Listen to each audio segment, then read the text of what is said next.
Sebuah dokumen intelijen yang bocor mengungkapkan bahwa Central Intelligence Agency atau CIA Amerika Serikat tengah mempersiapkan revolusi warna di Indonesia.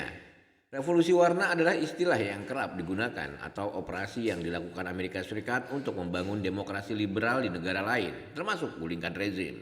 Dalam hal ini revolusi warna disiapkan oleh CIA melalui National Endowment for Democracy atau NED yang mencampuri pemilu 2024. NED sendiri merupakan organisasi non pemerintah di AS yang dibentuk pada 1983 untuk mempromosikan demokrasi ke negara lain. Meski begitu, NED didanai oleh pemerintah AS dan disebut-sebut menjadi front CIA untuk melakukan revolusi warna.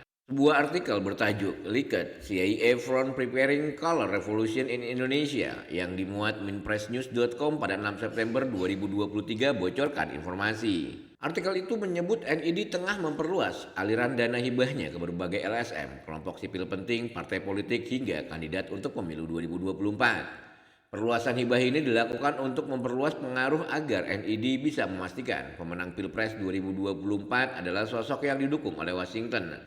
Dokumen yang bocor menyebut Jokowi bisa senasib dengan Presiden pertama RI, Soekarno. Itu lantaran Jokowi dinilai terlalu menonjol. Hal ini serupa dengan Soekarno ketika memimpin. Alhasil Soekarno digulingkan dalam kudeta militer yang disebut sponsori oleh CIA dan M16. Apalagi sejak memerintah pada 2014, pemerintah Jokowi dikenal memiliki kedekatan dengan Cina.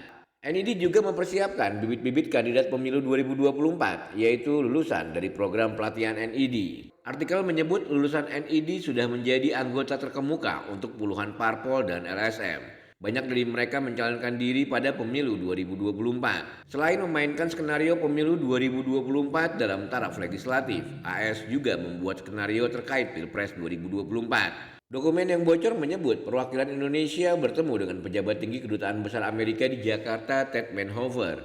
Ketika itu Menhoever menyampaikan kekhawatiran Washington terkait elektabilitas Prabowo Subianto yang meningkat secara dramatis.